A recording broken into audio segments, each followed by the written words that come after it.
ನಮಸ್ಕಾರ ವೀಕ್ಷಕರೇ, ಶ್ರೀ ನ್ಯೂಸ್ ಕನ್ನಡಗೆ ಸ್ವಾಗತ. ನಾನು ಅಶ್ವಿನಿ. ಆದರೆ ಗುರು ಸಾವಿರಾರು ದೀಪಗಳನ್ನು ಹಚ್ಚಿ ವಿದ್ಯಾರ್ಥಿಗಳ ಬಾಳಿಗೆ ಬೆಳಕನ್ನು ಕೊಟ್ಟು ಜಗವನ್ನೇ ಬೆಳಗುವಂತಹ ಮನುಕುಲವನ್ನೇ ಉದ್ಧಾರ ಮಾಡುವಂತಹ ಪುಣ್ಯ ಕಾರ್ಯ ನಮ್ಮ ಗುರುಗಳು. ಈ ಸಂದರ್ಭದಲ್ಲಿ ನಾನು ಎಲ್ಲ ಗುರುಗಳು ಒಂದೇ ಒಂದು ನಿಮಿಷದಲ್ಲಿ ಮುಗಿಸ್ಬಿಡ್ತೀನಿ.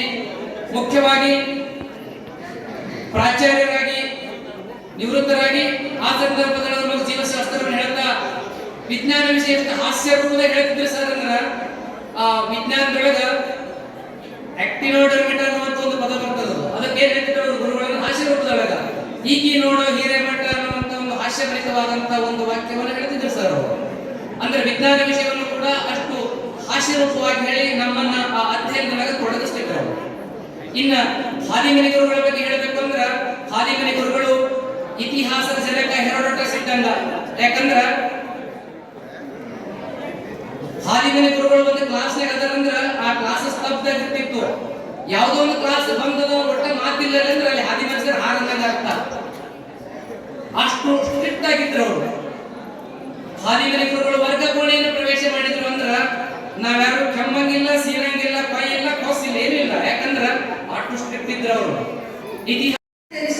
ತಮ್ಮ ಜನ್ಮ ಸಾರ್ಥಕ ಮಾಡಿಕೊಳ್ಳಬೇಕೆಂಬ ಸದುದ್ದೇಶದಿಂದ ನಾನಾ ಕಡೆಗಳಿಂದ ಆಗಮಿಸಿರುವ ನನ್ನ ಎಲ್ಲಾ ಸ್ನೇಹಿತ ಬಳಗದವರೇ, ಗುರು ಎಂಬ ಪದ ಬಹಳ ತೂಕವುಳ್ಳದು.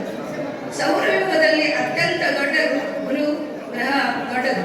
ದೇವಾನು ದೇವತೆಗಳಿಗೂ ಗುರು ಬೇಕೇ ಬೇಕು.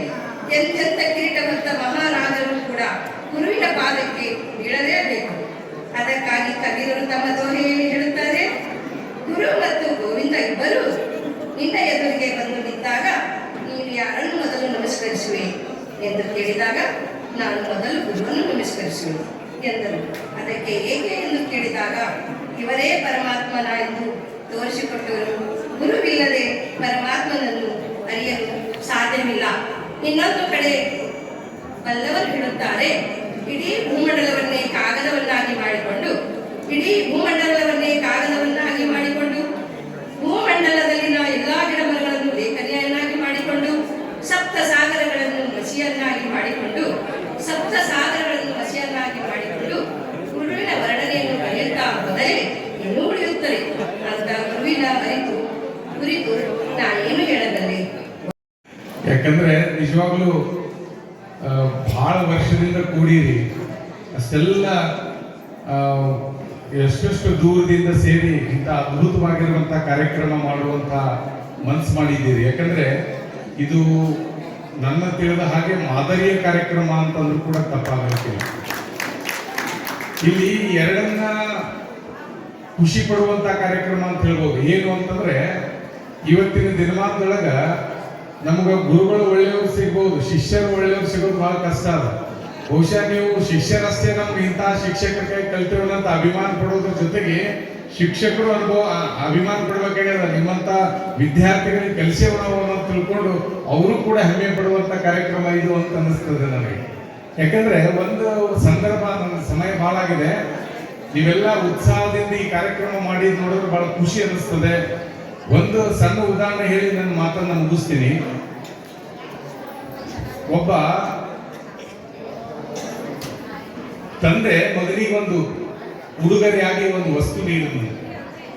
ಏನು ಅಂತಂದ್ರೆ ಇವತ್ತಿನ ದಿನಮಾನಕ್ಕೆ ನೀವು ಮೊಬೈಲ್ ಅಂತ ಅನ್ಕೊಳ್ರಿ, ಇವತ್ತಿನ ವಾಸ್ತವಿಕ ವಿಚಾರಗಳು. ಯಾಕಂದ್ರೆ ಮಕ್ಕಳಿಗೆ ಖುಷಿ ಆಗ್ಬೇಕು ಅಂತಂದ್ರೆ ಮೊಬೈಲ್ ಕೊಡಿಸ್ರೆ ಖುಷಿ ಆಗ್ತಾರೆ.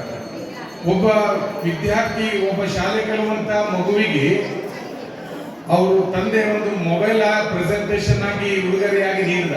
ಆ ಹುಡುಗ ಬಹಳ ಖುಷಿ ಆಯ್ತು. ಎಷ್ಟು ಖುಷಿ ಆಯ್ತು ಅಂದ್ರೆ ಅದು ಬಿಟ್ಟಿರ್ಲಾರ್ದಷ್ಟು ಸಂಭ್ರಮ ಪಡ್ತಿದ್ದ.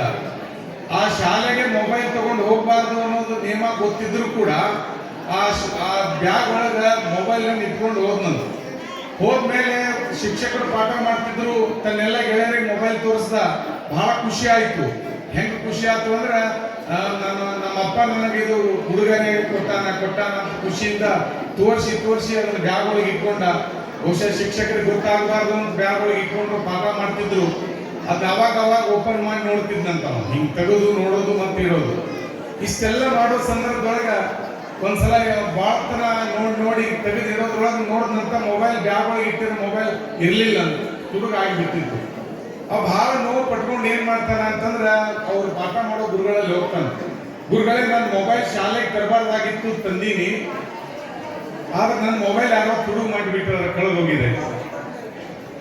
ಕಳೆದೋಗಿದೆ ಅದು ಹೆಂಗ್ ಮಾಡೋದು ಅಂದ್ರೆ ಅವ ಅಂದ ನೀನ್ ಶಾಲೆಗೆ ತರಬಾರ್ದು ತಂದಿ ಖರೆ ಈ ಮೊಬೈಲ್ ಕಳೆದು ಹೋಗಿದೆ ಅಂತಂದ್ರೆ ಈಗ ಯಾರೋ ಕ್ಲಾಸ್ನಿಂದ ಹೊರಗೆ ಹೋಗಿಲ್ಲ, ಆದ್ರೆ ಅವ್ರಿಗೆ ಏನ್ ಮಾಡೋದು ಈ ಹುಡುಕಾಡನ್ನು ತಡಿ ಅಂತ ತಿಳ್ಕೊಂಡು ಅವ್ರು ಹೇಳಿದ್ರು ಈ ಹುಡುಗ ಮೊಬೈಲ್ ತಗೊಂಡ್ಬಂದಾನ ಅದು ಕಳೆದು ಹೋಗ್ಯದ, ಆ ಕಳೆದು ಹೋಗಿರುವಂತ ಮೊಬೈಲ್ ಯಾರು ತಗೊಂಡಿರ್ ಕೊಡ್ರಿ ಅಂತ ಹೇಳಿದ್ರು.